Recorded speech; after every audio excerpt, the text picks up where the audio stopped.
जय हिंद दोस्तों। Youth education academy beginning of success में आपका बहुत बहुत स्वागत है। मैं जितेंद्र आशा करता हूं कि आप सब लोग अपने घरों पर स्वस्थ होंगे, अच्छे होंगे, शानदार होंगे और अपनी पढ़ाई अच्छे से कर रहे होंगे। तो दोस्तों, लास्ट क्लास में विराम चिन्ह कंप्लीट किए थे, जिसमें कि हमने थ्योरी कंप्लीट कर ली थी। आज हम उसके प्रैक्टिस सेट लगाने वाले हैं। तो ये क्वेश्चन ऐसे हैं जो प्रीवियस ईयर एग्जाम में आए हुए हैं, और इन क्वेश्चनों से कोई भी एग्जाम में क्वेश्चन आए तो बाहर नहीं जाएगा। बहुत ही अच्छा कंटेंट है। तो दोस्तों, जो भी यूथ एजुकेशन एकेडमी चैनल पर नए हैं वो चैनल को सब्सक्राइब करें और बेल आइकन जरूर दबाएं, जिससे कि जो भी क्लास का नोटिफिकेशन होगा वो सबसे पहले आपके पास पहुंच जाएगा। और अपने यार दोस्तों में चैनल को शेयर करें, कमेंट करें। तो दोस्तों, चलते हैं क्लास की तरफ। तो दोस्तों, पहला क्वेश्चन है दोस्तों, नीचे लिखे वाक्यों में से किसमें विराम चिन्हों का सही प्रयोग हुआ है। तो अब चार ऑप्शन दिए हैं। तो दोस्तों, ये यूके टेट 2011 में आया हुआ क्वेश्चन है। तो इसमें चार ऑप्शन दिए हैं। इसमें बताना है कि कौन सा विराम चिन्ह लगा हुआ वो सही है, किस तरह से विराम चिन्ह लगा हुआ सही है। तो पहला क्वेश्चन पढ़ के देखते हैं। हाँ, मैं सच कहता हूं बाबूजी। तो यहां गलत हो गया, क्योंकि यहां पूर्ण विराम आने का कोई मतलब ही नहीं है। क्योंकि या तो सब वाक्य का अंत हो रहा हो या फिर उसके जो विचारों के तार टूट रहे हो तभी पूर्ण विराम आएगा। तो यहां पूर्ण विराम नहीं आएगा। उसके बाद, हाँ मैं सच कहता हूं बाबूजी, माँ बीमार है इसलिए मैं नहीं गया। तो हाँ मैं सच कहता हूं, क्योंकि यहां भी नहीं आएगा, क्योंकि बात अभी खत्म थोड़ी हुई है, बात तो चली रही है। तो पूर्ण विराम का तो कोई सवाल ही नहीं है। हाँ, ऑप्शन नंबर तीसरा देखते हैं। हाँ मैं सच कहता हूं, ठीक है, यहां कोमा लगा दिया, अल्पविराम आ गया। उसके बाद हल्के से रुके, फिर उसके बाद बाबूजी माँ बीमार है इसलिए मैं नहीं गया। तो ऑप्शन हमारा तीसरा बिल्कुल सही है, क्योंकि यहाँ अल्प विराम का प्रयोग किया गया है। क्योंकि हम जब बात कर रहे हैं, वाक्य पढ़ रहे हैं, तो हम रुके हैं हल्का हल्का, थोड़ा थोड़ा। अगला क्वेश्चन है, विराम चिन्हों के दृष्टिकोण से कौन सा वाक्य शुद्ध है। तो इसमें भी यही बताना है कि कौन सा वाक्य शुद्ध है। तो पहला ऑप्शन है, यूके टेट 2011 में आया हुआ क्वेश्चन है दोस्तों। पहला क्वेश्चन है, पिता ने पुत्र से कहा देर हो रही है, कब आओगे। तो इसमें क्वेश्चन मार्क तो जरूर लगेगा, क्योंकि पिताजी अपने पुत्र से क्वेश्चन पूछ रहे हैं कि भाई बताओ कब आओगे, देर हो रही है। तो उसके बाद अगला ऑप्शन है इसमें दोस्तों, पिता ने पुत्र से कहा, उसके बाद देर हो रही है, कब आओगे। ठीक है, इसमें मगर क्योंकि बात पे जोर दिया जा रहा है तो इसलिए इसमें इन्वर्टेड कोमास लगेंगे। तो इसमें पिता ने पुत्र से कहा देर हो रही है, कब आओगे। तो ऑप्शन नंबर हमारा थर्ड बिल्कुल सही होगा, क्योंकि और ऑप्शन में तो हमें मतलब जो बात पे जोर दिया जा रहा है, तो इस वजह से तीसरा ऑप्शन सही है। अब नेक्स्ट क्वेश्चन है दोस्तों, जहां वाक्य की गति अंतिम रूप ले ले, विचारों के तार टूट जाएं, तो वहां किस चिन्ह का प्रयोग होता है। तो जहां वाक्य की गति अंतिम रूप ले लेती है, विचारों के तार टूट जाते हैं, तो वहां दोस्तों किसका होता है, पूर्ण विराम का। जो मैंने बताया था आपको, पूर्ण विराम का प्रयोग होता है। अगर वाक्य हमारा कंप्लीट होने वाला, उसके बीच की कोई वार्तालाप बंद हो चुकी है, तो उसके बाद पूर्ण विराम का प्रयोग होगा। नेक्स्ट है हमारा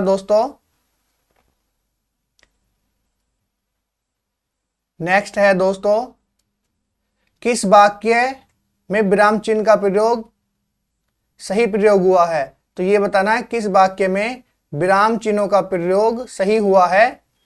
तो इसमें देखते हैं पहले ऑप्शन में, आप मुझे जानते हो, आप मुझे नहीं जानते, महीने में मैं 2 दिन ही व्यस्त रहता हूं। तो आप मुझे नहीं जानते, महीने में मैं 2 दिन, क्योंकि ये आश्चर्य की बात हो रही है, विस्मयादि बोधक जो आपने पढ़ा था चिन्ह, तो उसकी बात हो रही है। तो इस तरह से ये पूछ रहा है, आप मुझे नहीं जानते, सामने वाले से कह रहा है कि आप मुझे नहीं जानते। उसके बाद सामने वाला आश्चर्य कर रहा है, महीने में मैं 2 दिन ही व्यस्त रहता हूं। तो पहला ही ऑप्शन ठीक है। उसके बाद आपके बाद तो कॉमन ही विराम नहीं आएगा। यहाँ पे क्वेश्चन मार्क नहीं आएगा, इसलिए गलत हो गया। तीसरे क्वेश्चन में आप मुझे जानते नहीं, तो इसमें इस तरह से गलत हो गया। आप मुझे नहीं जानते, महीने में मैं 2 दिन ही व्यस्त रहता हूं, तो ऑप्शन नंबर हमारा पहला बिल्कुल सही है।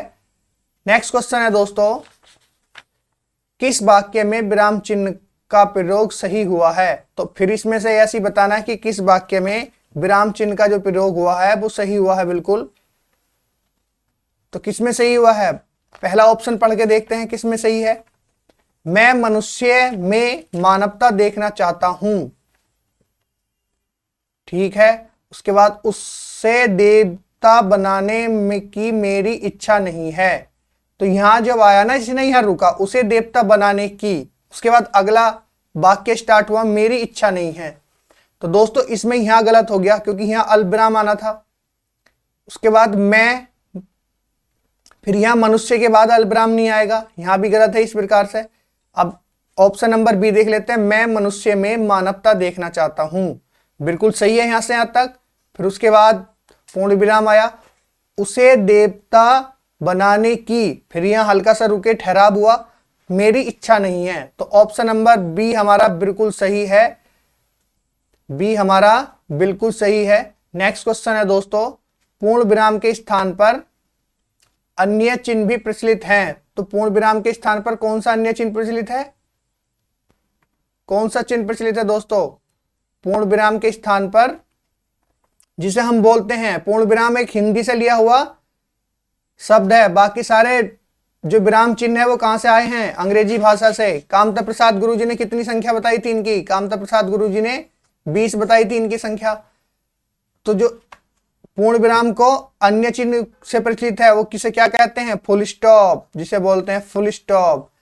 नेक्स्ट क्वेश्चन है दोस्तों, जब से हिंदी में अंतरराष्ट्रीय अंकों 1 2 3 4 5 6 7 8 9 0 का प्रयोग आरंभ हुआ है, तब से, यानी कि इस जो खड़ी पाई होती है के स्थान पर किसका प्रयोग होने लगा है? तो इसके स्थान पर किसका प्रयोग होने लगा है दोस्तों? यानी कि फुल स्टॉप का प्रयोग होने लगा है। आजकल हिंदी में भी जो बड़े बड़े कवि हैं वो भी फुल स्टॉप का ही प्रयोग करते हैं, अपनी कला को और भी अच्छा बनाने के लिए, अट्रैक्टिव बनाने के लिए। तो इसलिए पूर्ण विराम के स्थान पर फुल स्टॉप का प्रयोग होने लगा है। नेक्स्ट क्वेश्चन है दोस्तों, प्रश्नवाचक विस्मयादि बोधक को छोड़कर सभी वाक्यों के अंत में प्रयुक्त होता है। मैंने आपसे बताया था कि 2 ही ऐसे ये हैं, प्रश्नवाचक और विस्मयादि बोधक, इन्हें छोड़कर बाकी जितने भी विराम चिन्ह हैं उनके बाद में अंत में किस चीज का प्रयोग होता है दोस्तों? पूर्ण विराम का प्रयोग होता है। किसका? पूर्ण विराम का। नेक्स्ट क्वेश्चन पे चलते हैं। नेक्स्ट क्वेश्चन है दोस्तों हमारा क्वेश्चन नंबर 9, किस वाक्य में विराम चिन्हों का सही प्रयोग हुआ है? अब ये देख लेते हैं कि 4 ऑप्शन है, इसमें सही विराम चिन्ह का प्रयोग कैसे हुआ है। तो हमारा पहला ऑप्शन देखते हैं दोस्तों, राम मोहन, ठीक है, घर पर्वत। तो फिर इसके बाद यहां नहीं आएगा, ये पर्वत संज्ञाएं, यह वह तुम मैं सर्वनाम लिखना। ऑप्शन नंबर बी देखते हैं, क्योंकि यहां ये क्या आ गया? अर्धविराम आ गया, तो अर्धविराम यहां नहीं आएगा, तो इसलिए राम मोहन घर पर्वत संज्ञा यहां तक ठीक है, यहां अर्धविराम आएगा, संज्ञा के बाद फुल स्टॉप भी नहीं आएगा, यानी कि पूर्ण विराम नहीं आएगा।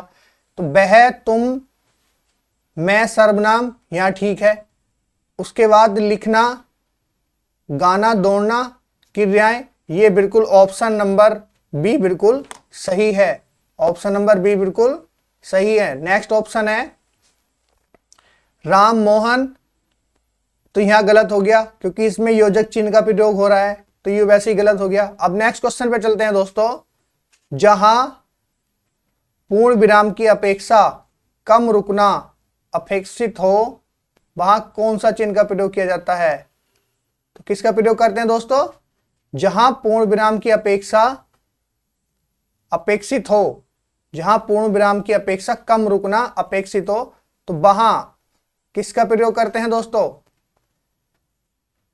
किसका करते हैं? यानी कि अर्धविराम का। जहां पूर्ण विराम की अपेक्षा रुकना कम अपेक्षित हो तो वहां किसका प्रयोग करते हैं अर्धविराम का। ये जो अर्धविराम का चिन्ह कैसे बनता है, साइन इस तरह से बनता है, ये हमारा होता है अर्धविराम।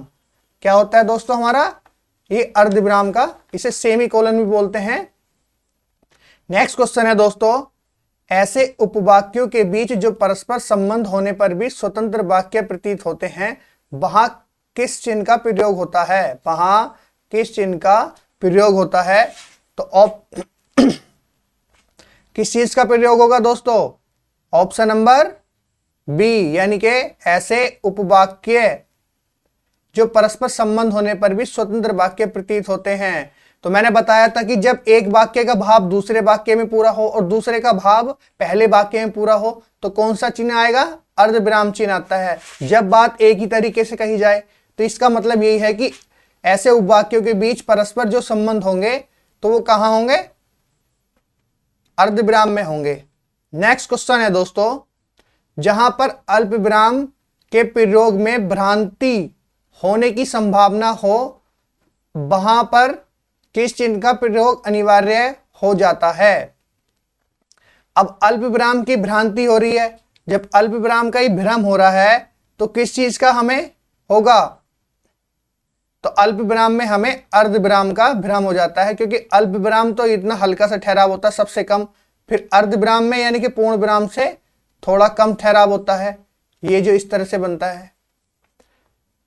ऑप्शन नंबर ए बिल्कुल सही है। नेक्स्ट क्वेश्चन है दोस्तों, पूर्ण विराम के बाद सर्वाधिक प्रयुक्त होने वाला विराम चिन्ह है, तो पूर्ण विराम के बाद सबसे ज्यादा कौन सा चिन्ह प्रयोग होता है दोस्तों?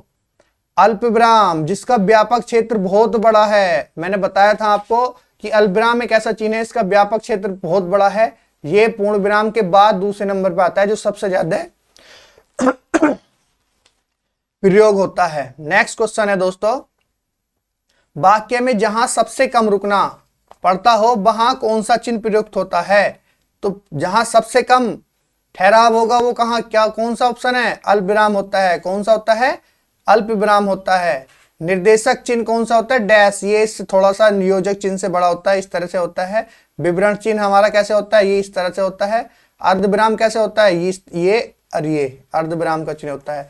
नेक्स्ट क्वेश्चन है दोस्तों, एक ही वाक्य या वाक्यांश में एक ही तरह के पद, शब्द, पदबंध या वाक्यांश एक साथ आने पर कौन सा चिन्ह लगाया जाता है? अगर शब्द में एक ही तरह के वाक्य हों, वाक्यांश हों या फिर कई शब्दों का प्रयोग हो तो उसके बाद किसका लगता है? अल्पविराम का प्रयोग होता है। अल्पविराम का प्रयोग होता है। जैसे राजा दशरथ के 4 पुत्र थे, राम, लक्ष्मण, भरत, शत्रुघ्न, तो इनमें सब में अल्पविराम आया था बीच में। नेक्स्ट क्वेश्चन है दोस्तों, निषेध सूचक नहीं और स्वीकार सूचक हां के बाद कुछ लिखना हो तो कौन सा चिन्ह प्रयुक्त किया जाएगा? तो अगर इन शब्दों की शुरुआत शुरू में होती है वाक्य के तो किस चीज का प्रयोग होता है? निषेधार्थक में किस चीज का प्रयोग होता है? तो ऑप्शन नंबर अल्पविराम लगता है इनके बाद। अगर इनसे कोई वाक्य शुरू होता है तो इनके बाद अल्पविराम लगता है इन चिन्ह के बाद। नहीं नहीं, मैंने नहीं देखा, तो इस तरह से जो भी वाक्य होगा अल्पविराम चिन्ह का प्रयोग होता है। नेक्स्ट है हमारा दोस्तों, समुच्चय बोधक अव्यय का लोप होने पर प्रयुक्त होता है। जो हमें समुच्चय बोधक होते हैं, बड़े बड़े जो समुच्चय होते हैं, उनका जो लोप हो जाता है तो किस चीज का प्रयोग होता है? अल्पविराम चिन्ह का प्रयोग होता है। अल्पविराम चिन्ह का प्रयोग होता है। वह जहां जाता है बैठ जाता है, तो जहां अल्पविराम आया था तो उसकी जगह जो शब्द आना तो वहां, यानी कि जहां जाता है वहां बैठ जाता है, तो इसलिए समुच्चय का ही लोप हो जाता है कभी कभी ऐसे वाक्यों में। नेक्स्ट क्वेश्चन है दोस्तों, क्वेश्चन नंबर 18 से 22 तक। इसमें बताना कि विराम चिन्हों का सही प्रयोग हुआ है। तो विराम चिन्हों का सही प्रयोग हुआ है ये बताना है। तो कह सकते हैं कि वाक्य अनुशासित शब्दों की व्यवस्थित कड़ी है। तो ऑप्शन नंबर हमें ए ही ठीक दिखाई दे रहा है, तो और पे जाने की जरूरत नहीं है, क्योंकि कह सकते हैं कि तो इसमें इन्वर्टेड यहाँ पे फिर ये गलत हो गया, क्योंकि विस्मयादि बोधक चिन्ह तो बाद में नहीं आता। फिर यहाँ ये इस वजह से गलत हो गया कि यहाँ अर्ध विराम आ गया, यहाँ इसमें योजक, इसमें निर्देशक चिन्ह आ गया, तो इस तरह से यहाँ गलत हो गया। तो यहाँ पहला ही ऑप्शन ठीक है बिल्कुल। अब नेक्स्ट क्वेश्चन है, इसमें ही बताना है कि विराम चिन्ह का प्रयोग सही हुआ है। घर जाकर उसने नहाया, कपड़े धोए और सारे घर की सफाई की। तो यहाँ जो पूर्ण विराम है, तो हम पूर्ण विराम थोड़ा ना बोल रहे हैं कि बिल्कुल वाक्य का तार ही टूट गया, अब वाक्य की गति ने अंत ले लिया और वाक्य का विचारों का तार टूट गया, तो इसमें पूर्ण विराम तो कहीं ऐसा है नहीं। तो जो ऑप्शन दूसरा देखते हैं, वह घर जाकर उसने नहाया, कपड़े धोए और सारे घर की सफाई की, यानी कि बी ऑप्शन बिल्कुल हमें ठीक लग रहा है एकदम। वह घर मतलब घर जाकर उसने नहाया, फिर उसके बाद अल्प विराम चिन्ह का प्रयोग हुआ, कपड़े धोए और सारे घर की सफाई की। अगर कोई भी योजक संयोजक चिन्ह आता है और दो शब्दों को जोड़ता है, दो वाक्यों को जोड़ता है, तो उससे पहले वाले में अल्प विराम चिन्ह का प्रयोग होता है। तो ये बिल्कुल साफ साफ दिखाई दे रहा है कि संयोजक चिन्ह ये है, उसके बाद अल्प विराम का प्रयोग हुआ है। तो हमारा ऑप्शन नंबर बी बिल्कुल सही है। दोस्तों, जो भी यूथ एजुकेशन एकेडमी चैनल पर नए हैं वो प्लीज चैनल को सब्सक्राइब करें, लाइक करें, कमेंट करें और शेयर करें, और ज्यादा से ज्यादा अपने यार दोस्तों को यूथ एजुकेशन एकेडमी चैनल से जोड़ें, जिससे कि आगे हम और भी अच्छी अच्छी क्लास ला सकें। सब्सक्राइब करने से हमारे थोड़े से हिम्मत आती है, जिससे हमें ऊर्जा मिलती है और हम अच्छी मेहनत करते हैं, अच्छी क्लास लाते हैं। तो दोस्तों, नेक्स्ट क्वेश्चन है क्वेश्चन नंबर 20। राम की पत्नी, दोनों बच्चे और नौकर घूमने गए। तो यानी कि पहला, राम की पत्नी, दोनों बच्चे और घूमने गए, तो इसमें मतलब कि हमें तो कुछ समझ में नहीं आ रहा किस तरह से है ये, क्योंकि कोई बिल्कुल बोलते बोलते रुक ही नहीं रहे बीच में हम तो। ऑप्शन नंबर बी देख लेते हैं, राम की पत्नी। तो यहाँ उपविराम अपूर्ण विराम का ये दो जगह चिन्ह दिया है, ये बिल्कुल गलत है। अब देखो, राम की पत्नी कोमा, उसके बाद यानी कि अल्पविराम, दोनों बच्चे और नौकर घूमने गए, ये बिल्कुल सही है। देखा, ये बिल्कुल ठीक है। तो इसी तरह से बहुत सारे इसी तरह से क्वेश्चन आएंगे, तो उनमें बस यही गलती नहीं दोहरानी है कि मतलब विराम चिन्ह में अगर उसकी जगह भी चेंज कर दोगे तो उसका अर्थ ही बदल जाएगा। ध्यान रखने वाली ये बात है कि विराम चिन्ह जहां प्रयोग होता है उसी जगह उसे अच्छे से ध्यान करके सही करेंगे। नेक्स्ट क्वेश्चन है, जीना मरना सुख दुख लाभ हानि। जीना मरना सुख दुख लाभ हानि और होनी अनहोनी लगे ही रहते हैं। तो पहले वाक्य में तो बिल्कुल ही सही नहीं लग रहा, क्योंकि सब कुछ लाभ और होनी अनहोनी। दूसरा वाक्य देख लेते हैं, जीना मरना, ये गलत है, क्योंकि इन दोनों के इनके बीच में ना ये बिल्कुल अपोजिट है। जैसे सुख दुख हो गया, लाभ हानि हो गया, तो ये क्या है, इसमें योजक चिन्ह का प्रयोग होगा। जैसे दो विपरीतार्थक हो गए, दो प्रधान खंड हो गए, सहयोजक शब्द हो गए, संयुक्त क्रियाएं हो गई, तो उनके बीच योजक चिन्ह का प्रयोग होता है। तो थर्ड ऑप्शन देखते हैं, जीना मरना सुख दुख लाभ हानि, ठीक है, और होनी अनहोनी लगे ही रहते हैं। तो ऑप्शन नंबर हमारा थर्ड बिल्कुल सही है। नेक्स्ट क्वेश्चन पे चलते हैं दोस्तों, क्वेश्चन नंबर 22। नहीं यह मुझसे न होगा, नहीं यह मुझसे न होगा। अब पहला ऑप्शन लॉक कर देते हैं दोस्तों, उसके बाद अगले पे चलते हैं कि यार ये हमें सही लग रहा है, ठीक है। अब हम वैसे तो टिक यहीं मार के आगे बढ़ जाते हैं।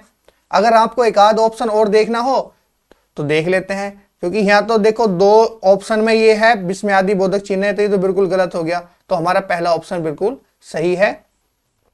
नेक्स्ट क्वेश्चन है दोस्तों,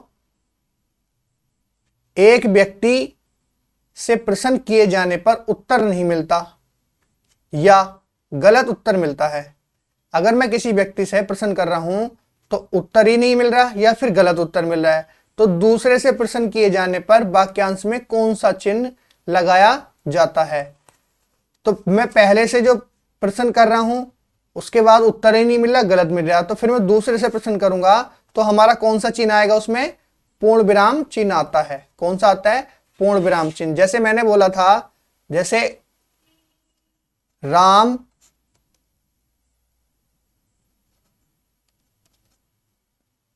क्या राम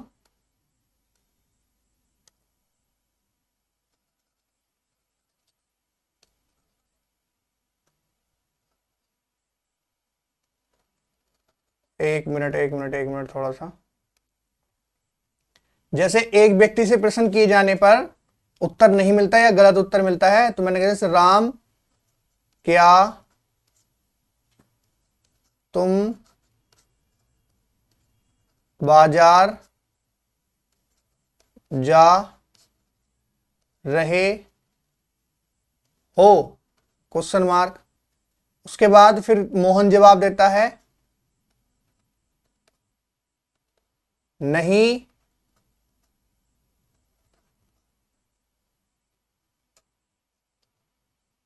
अभी नहीं। तो इस तरह से हमारा ये लगता है पूर्ण विराम। तो दोस्तों इस तरह से ये प्रयोग होता है। अब नेक्स्ट क्वेश्चन है दोस्तों, राम क्या तुम बाजार जा रहे हो, तो ये तो हमारा पूरा हो गया।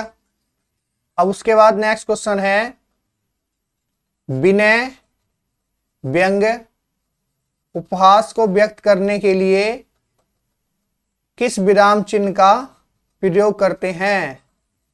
तो दोस्तों विनय, उपहास, हर्ष, उल्लास, इन सब में हम किस चीज का प्रयोग करते हैं? आश्चर्य, घृणा, प्रेम, क्रोध, कौन सा चिन्ह का प्रयोग करते हैं दोस्तों? ये करते हैं हम आश्चर्य बोधक चिन्ह, या फिर इसे बोलते हैं विस्मयादि बोधक चिन्ह बोलते हैं, जिसे क्या बोलते हैं? विस्मयादि बोधक चिन्ह भी बोलते हैं जिसे, यानी कि ऑप्शन नंबर बी बिल्कुल सही है। नेक्स्ट क्वेश्चन है दोस्तों,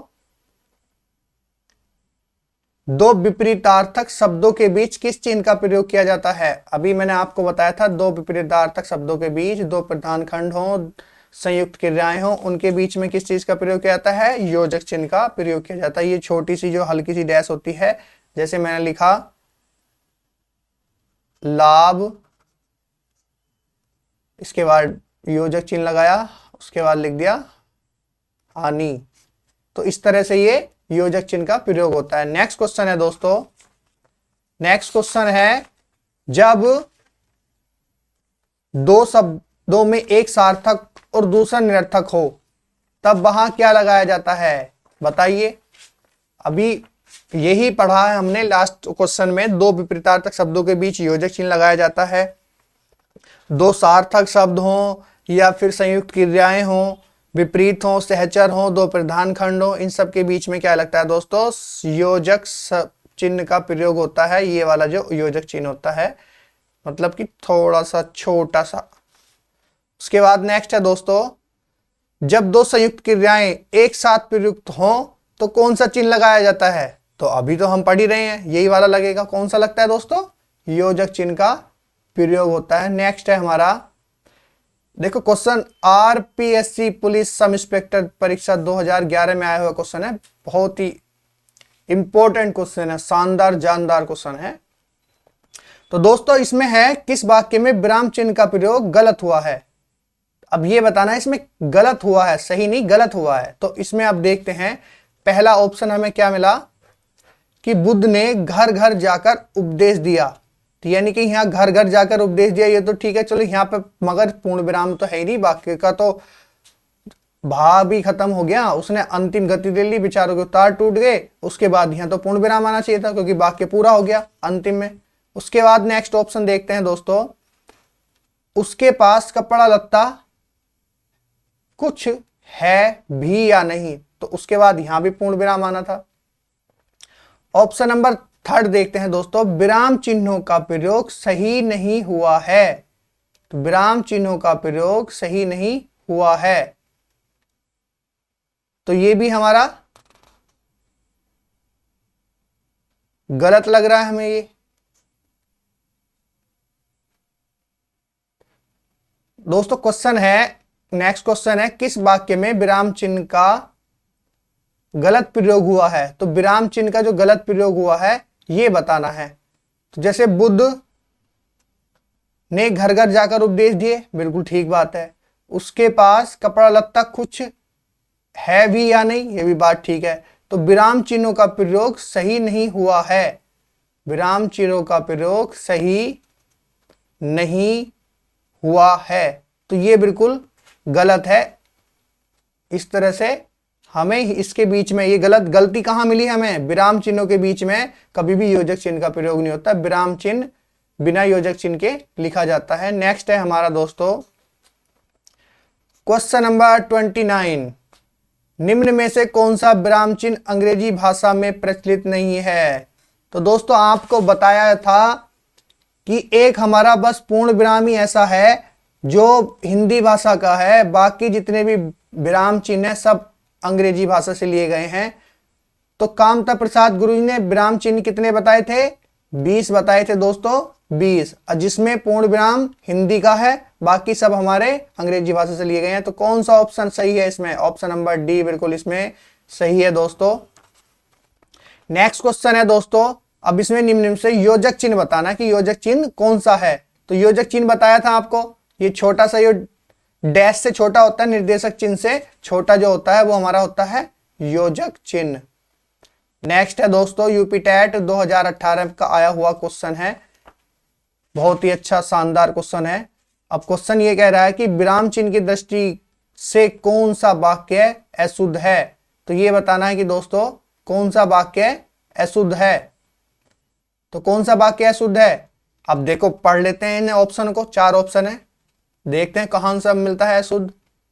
नहीं, नहीं कल मैं तुम्हारे घर नहीं आ सकूंगा।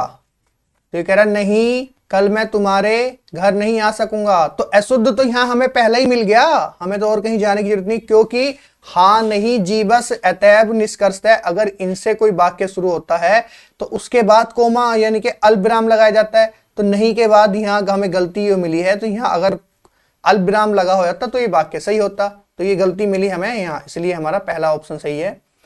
अब विराम चिन्ह, ये कौन सा विराम चिन्ह है, इसे क्या बोलते हैं।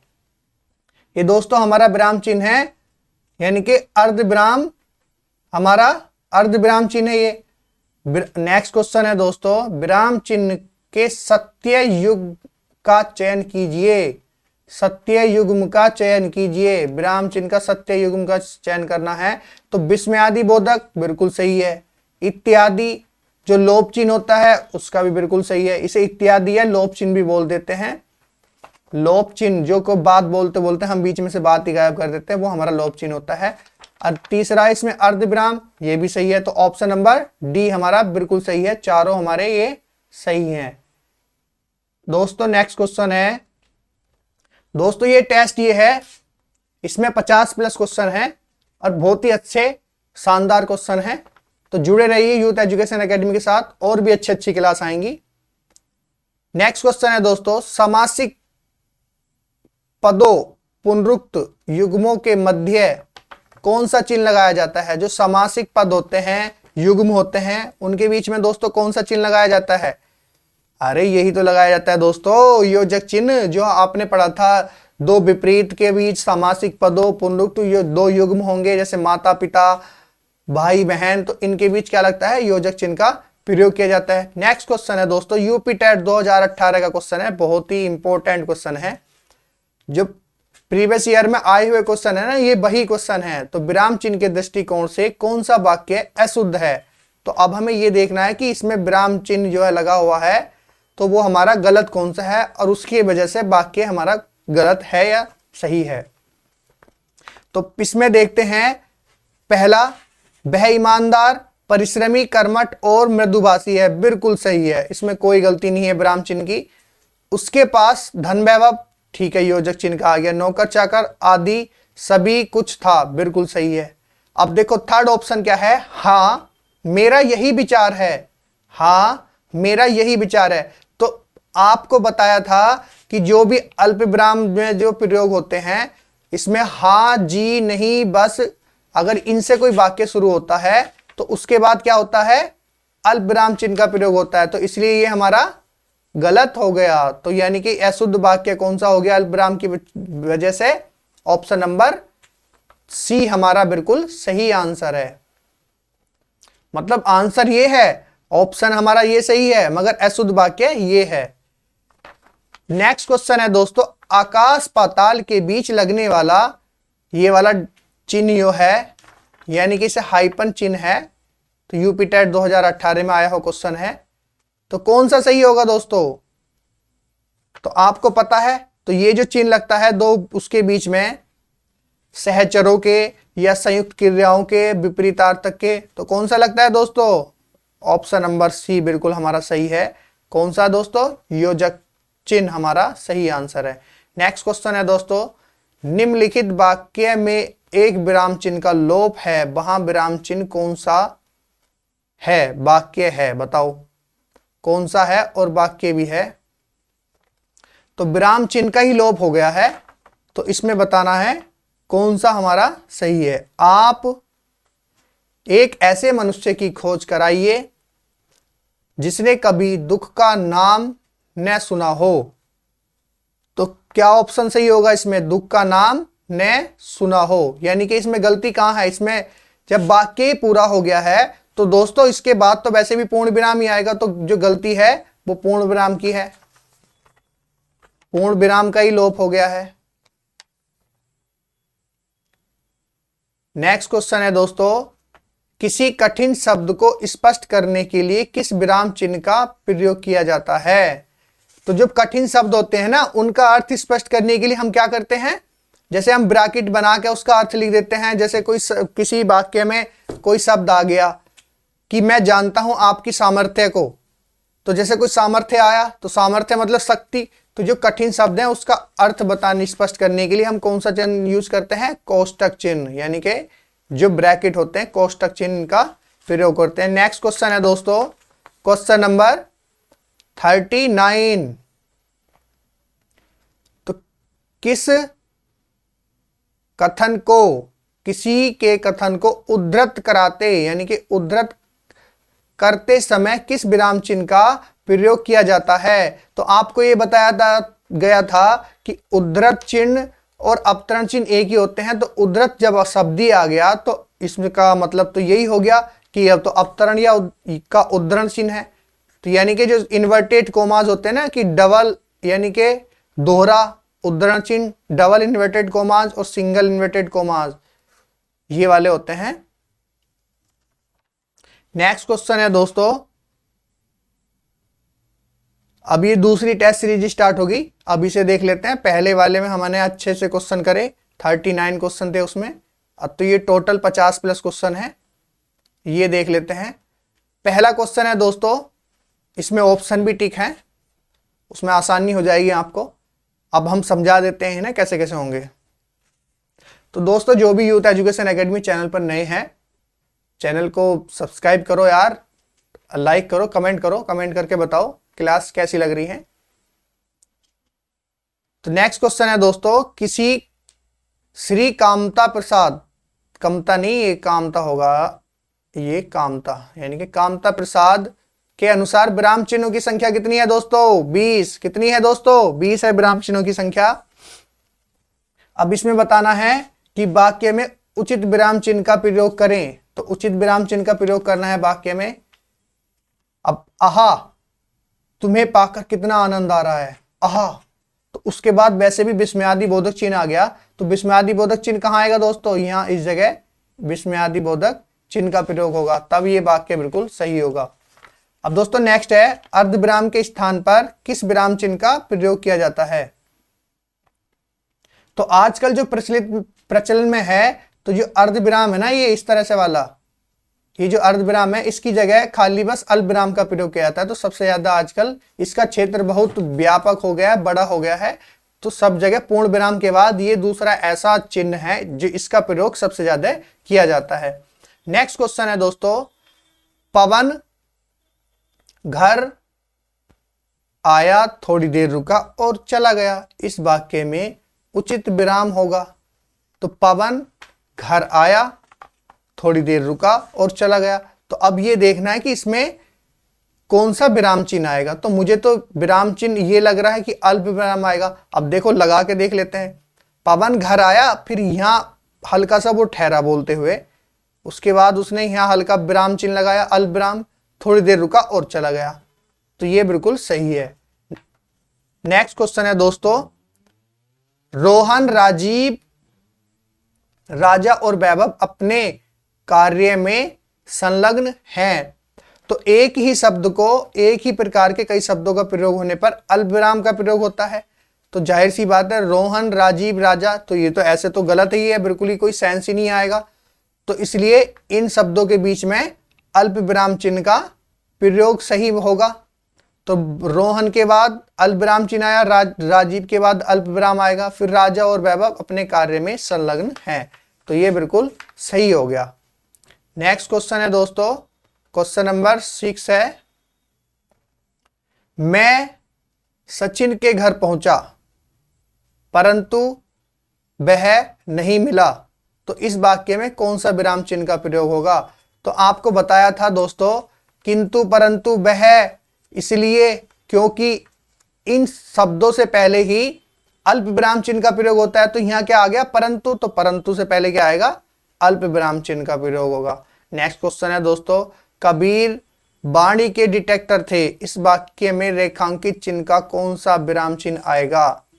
तो विराम चिन्ह बताना है, कौन सा विराम चिन्ह आया है। तो इसमें तो वैसे भी ऊपर दिखाई दे रहा है, तो कबीर यानी कि उद्धरण चिन्ह इन्वर्टेड कोमास लगे हुए हैं। तो इसमें कौन सा आएगा दोस्तों? उद्धरण चिन्ह का प्रयोग होगा। जैसे कबीर है ना, तो कबीर को अगर हम यहाँ पे अंडरलाइन करना हो तो इस तरह से उद्धरण चिन्ह का प्रयोग होगा। नेक्स्ट है दोस्तों, प्रभु मेरा कल्याण करो, हे प्रभु मेरा कल्याण करो, उचित वाक्य में विराम का प्रयोग है। तो इसका विराम का प्रयोग कहाँ है? तो मतलब हम किसी से प्रार्थना कर रहे हैं, शोक दिखा रहे हैं, हर्ष, उल्लास, प्रेम, क्रोध, आश्चर्य, तो हम किस चीज का प्रयोग करते हैं? विस्मयादि बोधक चिन्ह का प्रयोग करते हैं। तो प्रभु के बाद हम यहाँ रुके, आश्चर्य मतलब कि हम उनसे प्रार्थना कर रहे हैं, हे प्रभु मेरा कल्याण करो। तो ऑप्शन नंबर ए बिल्कुल हमारा सही है। नेक्स्ट क्वेश्चन है दोस्तों, तुम कब आओगे, इस वाक्य में किस विराम चिन्ह का प्रयोग करें? बताओ, तुम कब आओगे?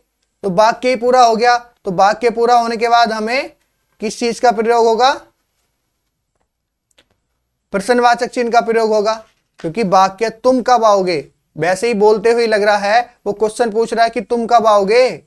तो हमारा क्या होगा? यहाँ प्रश्नवाचक चिन्ह का प्रयोग होगा। दो चिन्ह ऐसे हैं, प्रश्नवाचक चिन्ह और विस्मयादि बोधक चिन्ह हैं, इन्हें छोड़कर बाकी सभी विराम चिन्हों के बाद पूर्ण विराम ही लगता है। नेक्स्ट है दोस्तों हमारा 9 तक हो गए।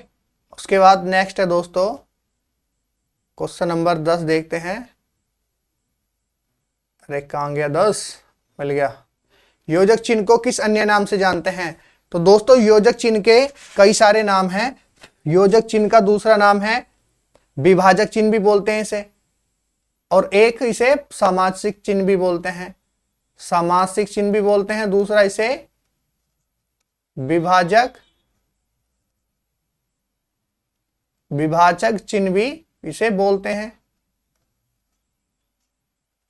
विभाजक चिन्ह भी इसे बोलते हैं। तो नेक्स्ट है दोस्तों, शोक व्यक्त करने के लिए किस चिन्ह का प्रयोग करते हैं? अगर कोई शोक हो, हर्ष, उल्लास हो, तो इसमें किस चीज का प्रयोग करते हैं दोस्तों? विस्मयादि बोधक चिन्ह का प्रयोग किया जाता है। विवरण देने के लिए कौन सा चिन्ह होता है दोस्तों? किसी चीज का विवरण, किसी कथा का या किसी लेखक कहानी का विवरण देना हो तो इस तरह से बनता है। ये कौन सा होता है दोस्तों? ये वाला हमारा ये चिन्ह होता है। ऐसे दो वाक्यों के बीच जिनका भाव एक दूसरे में निहित हो, यानी कि एक का भाव पहले में और पहले का भाव दूसरे में समाप्त हो रहा हो, पूरा हो रहा हो, तो कौन सा वहां विराम चिन्ह आता है दोस्तों? बताया था अल्पविराम चिन्ह आता है। तुल्यता सूचक चिन्ह कौन सा होता है दोस्तों? तुल्यता सूचक, जिसमें तुल्यता का मतलब बराबर, यानी कि ये वाला जो होता है ये तुल्यता सूचक चिन्ह होता है। नेक्स्ट क्वेश्चन है दोस्तों, हंस पद किस विराम का एक और नाम है? तो हंस पद किसका नाम है दोस्तों? त्रुटि विराम चिन्ह जो है ना, त्रुटि, जो त्रुटि वाला चिन्ह है उसे हम हंसपद चिन्ह भी बोलते हैं। एक होता है पाद बिंदु, पाद बिंदु जिसे नुक्ता चिन्ह भी बोलते हैं, जो किसी शब्द के नीचे लगाया जाता है, ये होता है पाद बिंदु। नेक्स्ट क्वेश्चन है दोस्तों, वह जहां जाता है वहां बैठ जाता है, वाक्य में रेखांकित स्थान पर निम्न में से किस विराम चिन्ह का प्रयोग होगा। तो ये बताना है कि जो वहां है इसकी जगह कौन से विराम चिन्ह का प्रयोग होगा। आपको बताया था कि अल्प विराम एक ऐसा विराम चिन्ह है जो शब्दों का लोप कर देता है, वहां से शब्द ही हट जाता है, उसे उसकी जगह शब्द की जगह अल्प विराम चिन्ह आ जाता है। तो यहाँ क्या आएगा, अल्प विराम चिन्ह आएगा। अगर मैं यहां से वहां को हटा दूं तो क्या आएगा, वह वहां जाता है, अल्प विराम चिन्ह बैठ जाता है। नेक्स्ट क्वेश्चन है दोस्तों, माता पिता शब्दों के बीच में लगने वाले चिन्ह को क्या कहते हैं। तो बताया था अभी आपको, माता पिता सहचर शब्द हो गए, प्रधान खंड हो गए, विपरीत हो गए, समासिक शब्द हो गए, इस सार्थक निरर्थक शब्द हो गए, इनके सबके बीच में क्या आता है दोस्तों, योजक चिन्ह का प्रयोग होता है। ये छोटा सा योजक चिन्ह होता है। नेक्स्ट क्वेश्चन है दोस्तों, समाप्ति सूचक चिन्ह की पहचान करो। तो समाप्ति सूचक चिन्ह बताया था दोस्तों, किसी लेख या पुस्तक की समाप्ति पर ये वाला चिन्ह लगाया जाता है, समाप्ति सूचक चिन्ह। नेक्स्ट क्वेश्चन है दोस्तों, रामू जिसकी कल टांग टूटी थी बड़ा अच्छा खिलाड़ी है। रामू जिसकी कल टांग टूटी थी बड़ा अच्छा खिलाड़ी है। तो अब इसमें ये बताना कि कौन सा विराम चिन्ह का प्रयोग करें। तो दोस्तों बताओ कौन से विराम चिन्ह का प्रयोग करेंगे, कहां पर करेंगे। तो पहला जो वाक्य है, रामू जिसकी कल टांग टूटी थी, तो यहां पे हम हल्का सा रुके, उसके बाद हमने क्या करा, यहां पे ये अल्प विराम चिन्ह लगाया, बड़ा अच्छा आदमी खिलाड़ी है। तो हमारा क्या होगा, बी ऑप्शन बिल्कुल सही होगा। दोस्तों नेक्स्ट क्वेश्चन है, किसी बड़े अंश को छोटा करके लिखना। नेक्स्ट क्वेश्चन है दोस्तों हमारा, किसी बड़े अंश को छोटा करके लिखना क्या होता है, लाघव चिन्ह। बताया था कि बड़े से बड़े शब्द को, अंश को छोटा करके लिख देते हैं। जैसे बताया था मैंने आपको डॉक्टर, डॉक्टर बताया था, तो डॉक्टर का अगर हमें छोटा करके लिखना हो तो कैसे लिखेंगे इसे, इसमें लाघव चिन्ह का प्रयोग कर देंगे। ये छोटा सा लाघव चिन्ह का प्रयोग करके हम बड़े से बड़े शब्द को छोटा कर सकते हैं, बड़े से बड़े शब्द को, बड़े से बड़े अंश को हम छोटा कर सकते हैं लाघव चिन्ह के द्वारा। नेक्स्ट क्वेश्चन है दोस्तों, सही विराम चिन्हों वाला वाक्य कौन सा है। अब इसमें यह बताना कि सही विराम चिन्ह हमारे कौन सा है। तो सही विराम चिन्ह बताना है। अब देखो पहला वाक्य पढ़ते हैं हम, छी तुमने तो नाम ही डुबो दिया। तो आपको कहीं सही लग रहा है छी, तो मतलब हम आश्चर्य प्रकट कर रहे हैं, दुख हर्ष उल्लास ये प्रकट कर रहे हैं। तो हम कौन सा चिन्ह लगाएंगे, विस्मयादि बोधक चिन्ह का प्रयोग करेंगे। तो इसमें छी के बाद तो कोई चिन्ह ही नहीं है, तो इसलिए पहला तो यही गलत हो गया। उसके बाद छी तुमने तो नाम ही डुबो दिया, तो यहां आश्चर्य तो छी के बाद हो रहा है ना, अब इसके बाद थोड़ी ना आश्चर्य होगा, तुमने के बाद, तो यहां गलत हो गया छी। अब यहां देखो बिल्कुल सही लग रहा है हमें, तो ऑप्शन नंबर बिल्कुल सही लग रहा है। तो छी तुमने तो नाम ही डुबो दिया, तो ऑप्शन नंबर इसका कौन सा सही है, थर्ड बिल्कुल सही आंसर है। नेक्स्ट क्वेश्चन है दोस्तों, आश्चर्य व्यक्त करने के लिए किस चिन्ह का प्रयोग करते हैं। जो विस्मयादि बोधक होते हैं वो आश्चर्य बोधक होते हैं, ये इस वाले एक्सक्लेमेटरी साइन का प्रयोग करते हैं। दोस्तों नेक्स्ट क्वेश्चन है, किसी कठिन शब्द का अर्थ स्पष्ट करने के लिए किस विराम चिन्ह का प्रयोग किया जाता है। अभी पिछले वाले टेस्ट में लगाया देखा था कि किसी कठिन शब्द का अर्थ स्पष्ट करने के लिए किस विराम चिन्ह का प्रयोग किया जाता है दोस्तों, कोष्टक चिन्ह का। जी छोटा ब्रैकेट, बड़ा ब्रैकेट, इस तरह से अगर कोई वाक्य में शब्द कठिन आ जाए तो उसे हम ब्रैकेट बनाकर उसका अर्थ स्पष्ट कर देते हैं। एक ही शब्द को बार बार लिखने के लिए किस विराम चिन्ह का प्रयोग करते हैं। जो पुनरुक्ति चिन्ह होता है वो हमारा एक ही शब्द को बार बार लिखने से बचने के लिए हम विराम चिन्ह का प्रयोग कर देते हैं। नेक्स्ट क्वेश्चन है दोस्तों, किसी विशेष व्यक्ति अथवा कवि लेखक के नाम के साथ किस चिन्ह का प्रयोग करते हैं?